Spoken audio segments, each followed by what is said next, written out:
तीर्थंकर जिनेन्द्र की पीयूष देशना जिनेन्द्र वाणी मनुष्यों जगत कल्याणी ये सर्वज्ञ शासन नमस्तु शासन जयवंतो वितराग श्रवण संस्कृति। भगवान सर्वज्ञ देव परम समरसी भाव की उपलब्धि के हेतु परम अहिंसा ब्रह्म की व्याख्या कर रहे हैं। जगती पर जो जो अद्वैशाय भाव हैं उस सब हिंसा रूप हैं। अद्वैशाय भाव से रहित दिशा अहिंसा परिणाम है। संक्लेशता जाजा होगी वह नियत हिंसा है। संक्लेशता से रहित परिणामी अहिंसा है। यदि इस जीव ने ये विचार कर लिया कि मैं तो अपने अधिकारों की लड़ाई लड़ रहा हूं, मित्र आपका अधिकार जो है सट आवश्यक कर्तव्य है। आपका अधिकार है मूलोत्तर गुणों का पालन है। आपका अधिकार है जियो और मित्र दूसरे को जीने देना तुम्हारा कर्तव्य है। परंतु अधिकार की व्याख्या करते हुए कर्तव्य को जीव भूल रहा है। इस बात का बोध होना चाहिए है हम जीवत्व पर ध्यान रखें, चेतनत्व पर ध्यान रखें, करुणा पर ध्यान रखें, दया पर ध्यान रखें कि सर्वथा अधिकारों की व्याख्या करोगे तो आपसे दया बहुत दूर पहुंच जाएगी। ऐसे विषय हैं जो तुमको कुछ नहीं दे रहा है उसकी भी दया करना चाहिए कि नहीं करना चाहिए। जिससे आपको कुछ नहीं मिल रहा है उस पर भी तुम करुणा करते कि नहीं करते हो। मित्र चींटी को तुम आटा डाल सकते हो, कुत्ते को रोटी दे सकते हो, तो पड़ोस में भूखे आदमी को तुम प्रेम से पानी क्यों नहीं पिला सकते हो। हे मित्र जैसे गाय को तुम घास डालना पसंद करते हो, गाय को घास दो, लेकिन ऐसे सगा भाई भूखा बैठा हुआ है उसको यदि आपने भोजन को पूछ लिया तो कोई पाप नहीं लग जाएगा। गाय को भोजन देने के लिए आप तैयार हो सकते हो, चिड़ियों को चुनाव दे सकते हो। ज्ञानी साधु महात्मा को भी यदि आपने आर करा दिया तो पाप का बंध नहीं होगा। यहां तक कि जो जिसे आप अपना शत्रु स्वीकारते हो उस शत्रु को भी यदि आपने प्रेम से भोजन करा दिया तो पाप का बंध नहीं होगा। दृष्टि धर्म की होना चाहिए, दृष्टि करुणा की होना चाहिए। विपत्ति के काल में सहकारी नहीं बना तो मित्र किस काम का। विपत्ति के काल में किसी का उपकार नहीं कर सका तो मानो किस बात का।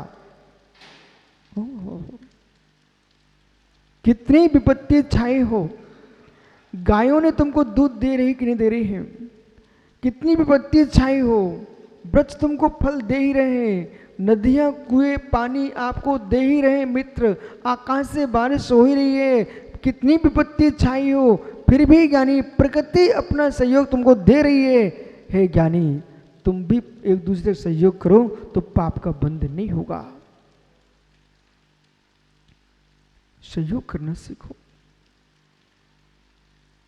बिना विवेकहीन उन्मत्त पुरुष मत बनो कि देश में कोरोना जैसी महामारी पड़ी हो और दूसरे की भूमि पर अधिकार करने के भाव बन रहे हों।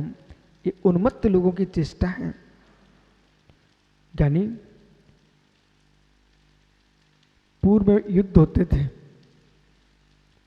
धर्म युद्ध एक सीमा में, शाम को सभी एक दूसरे के यहां जाकर के उपचार करते थे। पद्म पुराण में लिखा सुब्रत सागर जी, श्री राम ने रावण को संकेत किया हे लंकेश, आप चाहो तो मैं अपने भाई लक्ष्मण का चेहरा देख लूं। हे लंकेश, आप चाहो तो युद्ध विराम करके संध्या होने के पूर्व पूर्व, सूर्य अस्त होने के पूर्व पूर्व मेरा भाई नाग पास में बंधा हुआ है, मैं चाहता हूं उसका मुख देख सकूं। रावण ने राम की बात को स्वीकार किया, उसमें युद्ध को विराम दे दिया और युद्ध को विराम दे करके श्री राम ने लक्ष्मण के पास जाकर के उनका चेहरा ही नहीं देखा, उपचार की व्यवस्था की।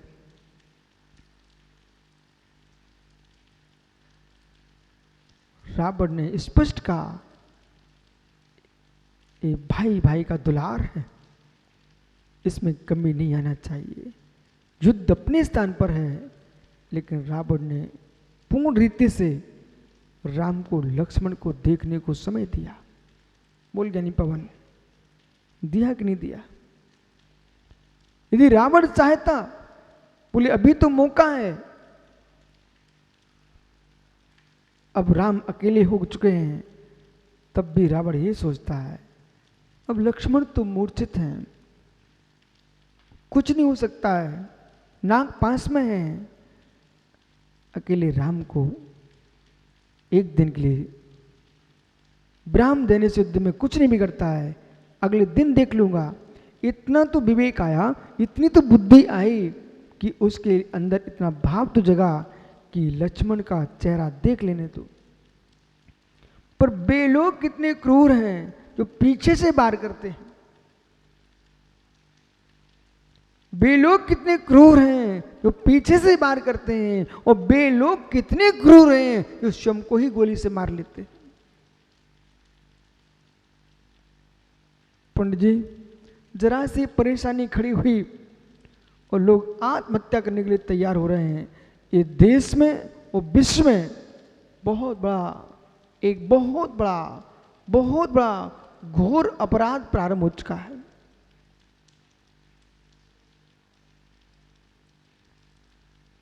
शुद्ध विवेकहीन लोग हैं, पूर्ण अज्ञानी लोग हैं, जिनको करुणा पर तो करुणा ही नहीं है। जिनको करुणा पर करुणा नहीं आ रही है, वे ही मित्र स्व का वध और पर का वध करने का विचार करते हैं। जो करुणाशील हैं, दयाशील हैं, विवेकशील हैं, वे मित्र कभी आत्महत्या का विचार नहीं करते। इतना ही नहीं, जीवन में उतने ही कदम बढ़ाना चाहिए जितनी तुम्हारी सामर्थ्य है। शक्ति से अधिक आगे बढ़ोगे, वो इच्छा की पूर्ति नहीं हो पाएगी तो संक्लिष्टता में जियोगे। हर व्यक्ति को सामायिक का समय निकालना चाहिए। बोला, हर व्यक्ति को सामायिक का समय निकालना चाहिए, हर व्यक्ति को सामायिक सीखना चाहिए। उस सामायिक में सामायिक ही करना चाहिए। सामायिक का तात्पर्य सामयिक, एक ही मुख आत्ममुख होना, दूसरा सामयिक समयिक, तात्कालिक तुरंत निर्णय लेने की क्षमता। समयिक, समयिक, सामयिक। अपने भीतर के निर्णय लीजिए, इससे वर्तमान का हित देखूं कि भविष्य का हित देखूं।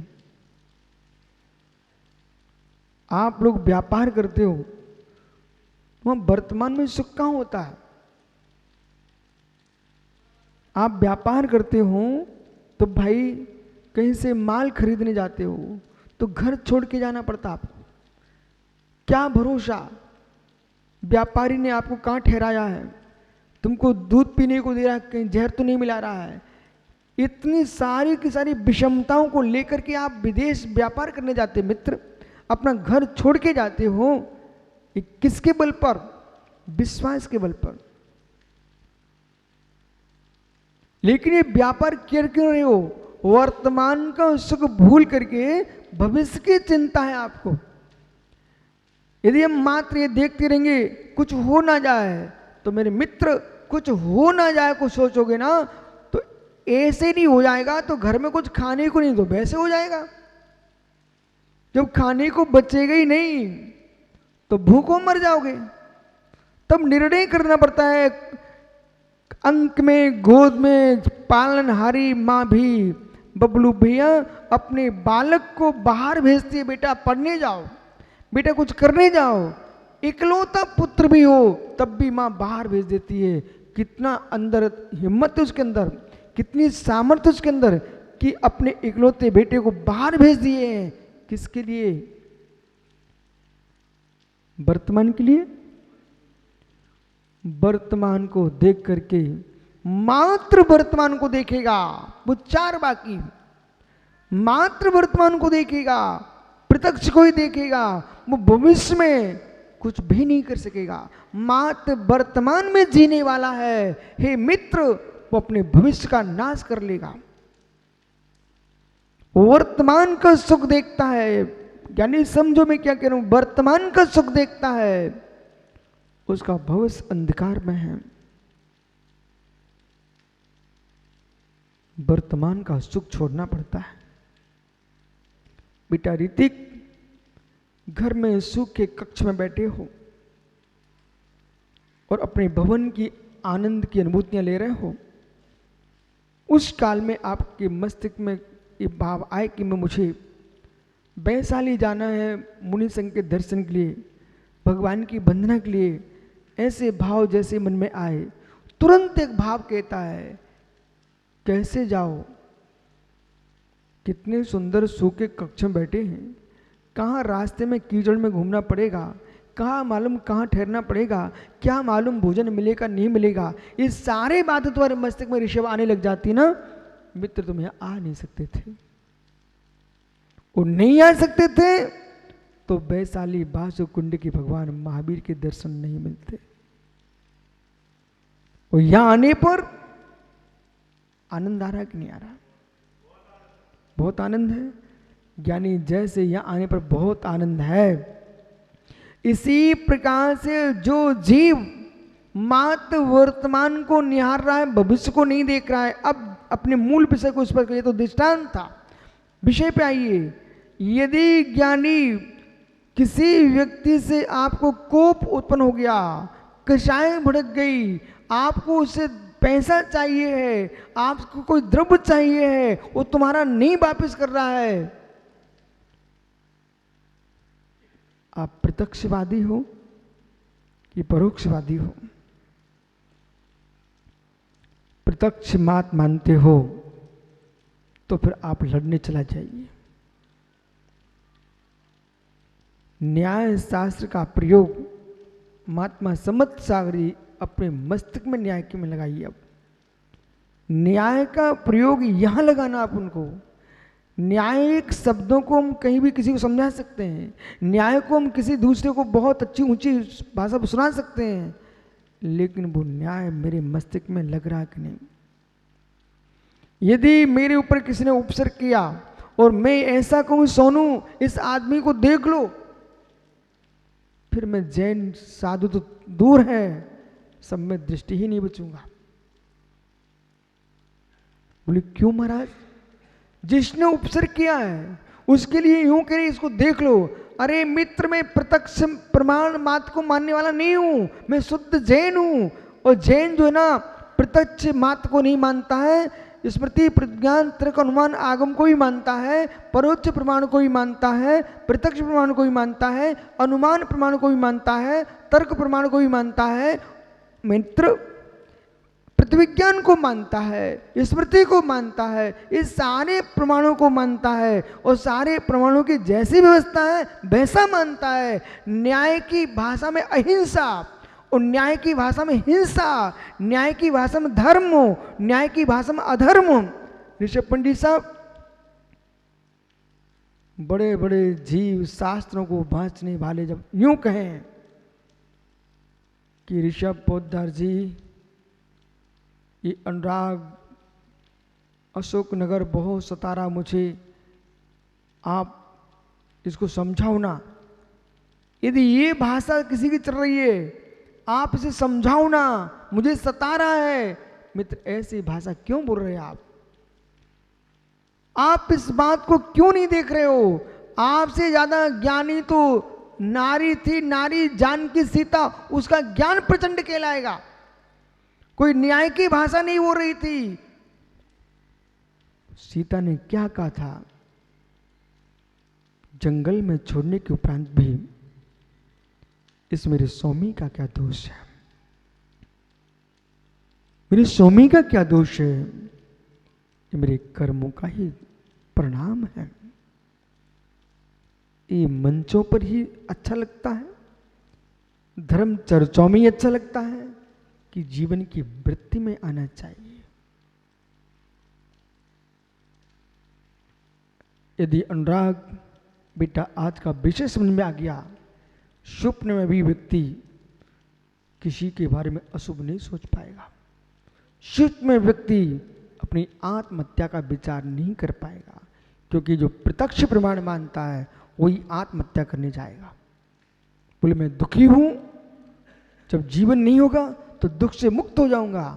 प्रत्यक्षवादी चारवाक, प्रत्यक्षवादी चारवाक, अरे तो दुख से मुक्त नहीं होगा, नवीन दुखों को संचय कर लिया है, आगे और भोगेगा, इससे ज्यादा कष्ट मिलेंगे।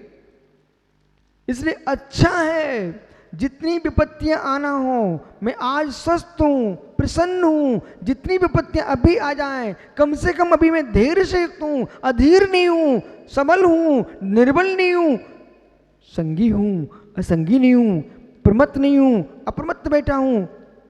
अभी मेरे अंदर जितने कष्ट आना हो मैं शांति से झेल लूंगा।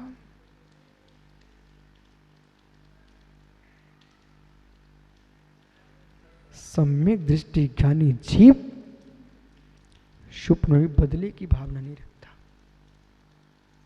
और जिसके पास बदले की भावना है वो सम्यक दृष्टि नहीं होता।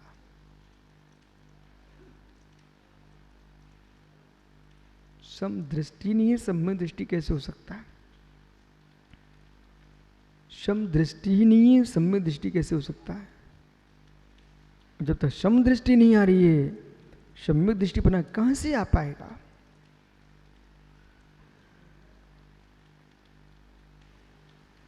ज्ञानी विषय को पकड़ने की कोशिश करो, तत्व को समझने की कोशिश करो। सम दृष्टि, सम्यक दृष्टि।